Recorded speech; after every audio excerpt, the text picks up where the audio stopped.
എല്ലാവർക്കും ദേവികാസ് കിച്ചൺ റെസിപ്പീസിലേക്ക് സ്വാഗതം. ഇന്ന് ഞാൻ ഒരു സിമ്പിൾ തോരൻ്റെ റെസിപ്പി ആയിട്ടാണ് വന്നിരിക്കുന്നത്. തമ്മനയിൽ കണ്ടപ്പോൾ തന്നെ നിങ്ങൾക്ക് മനസ്സിലായിട്ടുണ്ടാവുമല്ലോ, കൂർക്കാത്തോരനാണ്. കൂർക്ക എല്ലാവർക്കും ഇഷ്ടമുള്ളതായിരിക്കുമല്ലോ അല്ലേ? ഇവിടെ ഞങ്ങളുടെ എല്ലാവരുടെയും ഫേവറേറ്റ് ആണ്.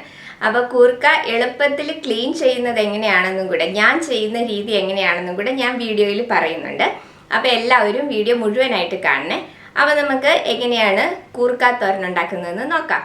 അപ്പോൾ കൂർക്കാത്തോരൻ ഉണ്ടാക്കാനായിട്ട് ഞാനിവിടെ 1/2 കിലോ കൂർക്കയാണ് നന്നായിട്ട് ക്ലീൻ ചെയ്ത് വെച്ചിരിക്കുന്നത്. നന്നായിട്ട് ക്ലീൻ ചെയ്ത് വെള്ളത്തിലിട്ട് വെച്ചിരിക്കുകയാണ്. അത് കൂർക്കയുടെ കളർ ചേഞ്ച് ആവാതിരിക്കാൻ വേണ്ടിയിട്ടാണ് ഇങ്ങനെ വെള്ളത്തിലിട്ട് വെച്ചിരിക്കുന്നത്. അപ്പോൾ ഇത് ഒന്ന് ക്ലീൻ ചെയ്തെടുക്കാൻ വേണ്ടിയിട്ടുള്ള ഒരു മെനക്കേട് മാത്രമേ ഉള്ളൂ. റെസിപ്പി വളരെ സിമ്പിളാണ്. അപ്പം ഞാനിത് ക്ലീൻ ചെയ്യുന്ന രീതി എങ്ങനെയാണെന്ന് വെച്ചാൽ, കൂർക്ക എല്ലാം കൂടെ ഒരു കോട്ടൺ തുണിക്കകത്തിൽ ഒന്ന് ചുറ്റിയെടുത്തതിന് ശേഷം ലൂസായിട്ട് നിലത്തിട്ടൊന്ന് തല്ലിയെടുക്കുകയാണ് ചെയ്യുന്നത്. ഒരുപാട് ഹാർഡായിട്ട് തല്ലിയെടുക്കരുത്, അപ്പം അതങ്ങ് ചതഞ്ഞു പോകും. അപ്പോൾ ചെറുതായിട്ട് ലൂസായിട്ടൊന്ന് സോഫ്റ്റായിട്ട് തല്ലിയെടുത്താൽ മതി.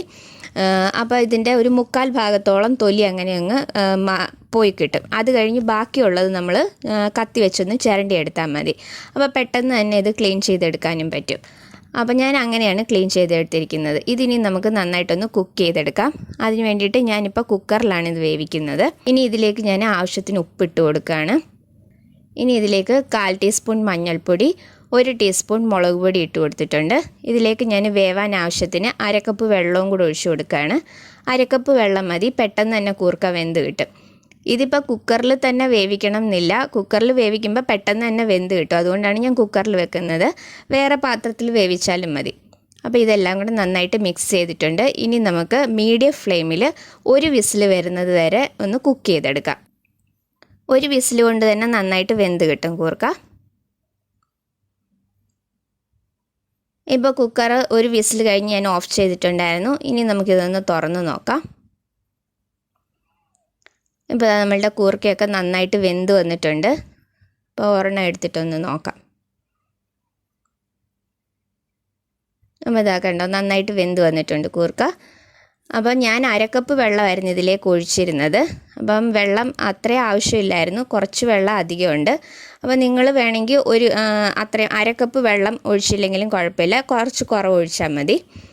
അപ്പോൾ ഇതിനി നമുക്ക് തോരനുണ്ടാക്കാം. അതിന് വേണ്ടിയിട്ട് ഞാനിവിടെ 1/2 കപ്പ് തേങ്ങ എടുത്തിട്ടുണ്ട്.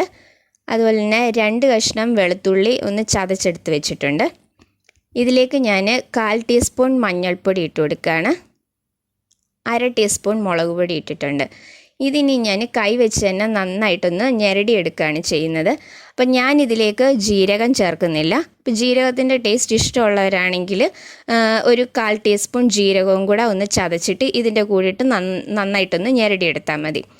ഞാൻ പക്ഷേ ഇപ്പം ജീരകം ചേർക്കുന്നില്ല. ഇത് നമ്മൾ മിക്സിയിൽ ഒന്നും ചതച്ചെടുക്കേണ്ട ആവശ്യമില്ല. നമ്മൾ കൈ വെച്ച് തന്നെ നന്നായിട്ടൊന്ന് ഞെരടിയെടുത്താൽ മതി, തോരനായതുകൊണ്ട്. ഇനി ഇങ്ങനെ ചെയ്യാൻ ബുദ്ധിമുട്ടുള്ളവരാണെങ്കിൽ ജസ്റ്റ് മിക്സിയിലിട്ടൊന്ന് കറക്കിയെടുത്താൽ മാത്രം മതി. അപ്പം ഞാനിത് നന്നായിട്ടെല്ലാം ഒന്ന് ഞെരടിയെടുത്ത് വെച്ചിട്ടുണ്ട്.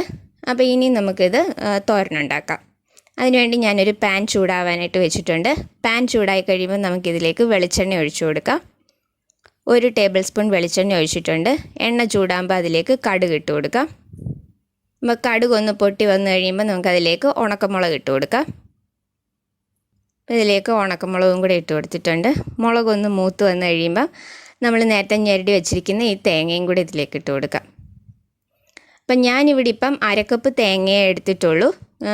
കാരണം കുറച്ച് തേങ്ങ കുറവാണ് ഞാൻ എടുത്തിരിക്കുന്നത്. കുറച്ച് കറിവേപ്പിലയും കൂടി ഇട്ടിട്ടുണ്ട്. അപ്പോൾ തേങ്ങ കൂടുതൽ വേണ്ടവർ 1/2 കപ്പിന് പകരം 1 കപ്പ് തേങ്ങ എടുക്കാം. ഇവിടെ എൻ്റെ മൂത്ത മോൾക്ക് അധികം തേങ്ങ ഇടുന്നത് ഇഷ്ടമല്ല. അപ്പോൾ അത് കാരണമാണ് ഞാൻ 1/2 കപ്പ് തേങ്ങ എടുത്തത്. നിങ്ങൾക്ക് വേണമെങ്കിൽ 1 കപ്പ് തേങ്ങ എടുക്കാം. അപ്പോൾ തേങ്ങയുടെ ആ ഒരു പച്ചമണം മാറുന്നത് വരെ നമുക്കൊന്ന് വഴറ്റിയെടുക്കാം. കൂർക്ക നമ്മൾ നേരത്തെ തന്നെ വേവിച്ച് വെച്ചിരിക്കുന്നത് കൊണ്ട് ഈ തേങ്ങയുടെ പച്ചച്ചുവയൊന്ന് മാറിയതിന് ശേഷം മാത്രം നമുക്ക് കൂർക്ക ചേർത്ത് കൊടുത്താൽ മതി. അപ്പോൾ ഇനി നമുക്ക് കൂർക്കയും കൂടെ ഇതിലേക്ക് ചേർത്ത് കൊടുക്കാം. ഇപ്പോൾ കൂർക്കയും കൂടെ ഇതിലേക്ക് ചേർത്ത് കൊടുത്തിട്ടുണ്ട്. ഇനി ഇതെല്ലാം കൂടെ നന്നായിട്ടൊന്ന് മിക്സ് ചെയ്തെടുത്താൽ മതി. ഇത്ര സിമ്പിളായിട്ടുള്ള ഒരു റെസിപ്പിയാണ്. അപ്പം ഇത് കൂർക്ക ക്ലീൻ ചെയ്യുന്നത് ഞാൻ ആദ്യം പറഞ്ഞതുപോലെ ആ രീതിയിലൊന്ന് ക്ലീൻ ചെയ്യുകയാണെങ്കിൽ കൂർക്ക ക്ലീൻ ചെയ്യാനും അധികം ടൈം എടുക്കത്തില്ല. നമുക്ക് പെട്ടെന്ന് ഈസി ആയിട്ട് തന്നെ ഉണ്ടാക്കിയെടുക്കാൻ പറ്റിയതാണ്. നല്ല ടേസ്റ്റി ആയിട്ടുള്ളൊരു തോരനാണ്. ഇവിടെ ഞങ്ങളുടെ എല്ലാവരുടെയും ഫേവറേറ്റ് ആണിത്. അപ്പോൾ ഇനി നമുക്കിതിൻ്റെ ഉപ്പൊന്ന് നോക്കാം.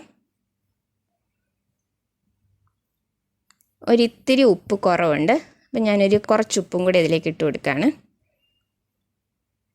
ഉപ്പും കൂടി ഇട്ടിട്ട് നമുക്കിതെല്ലാം കൂടെ ഒന്നുകൂടെ മിക്സ് ചെയ്തെടുക്കാം. അപ്പോൾ ഇത്രയേ ഉള്ളൂ നമ്മളുടെ കൂർക്ക തോരന്. നല്ല ഈസി ആയിട്ട് ഉണ്ടാക്കാൻ പറ്റിയ ഒരു റെസിപ്പിയാണ്. നല്ല ടേസ്റ്റി ആയിട്ടുള്ളതാണ്. അപ്പോൾ തേങ്ങ നിങ്ങൾ അരക്കപ്പിന് പകരം വേണമെങ്കിൽ 1 കപ്പ് ചേർത്തോണേ.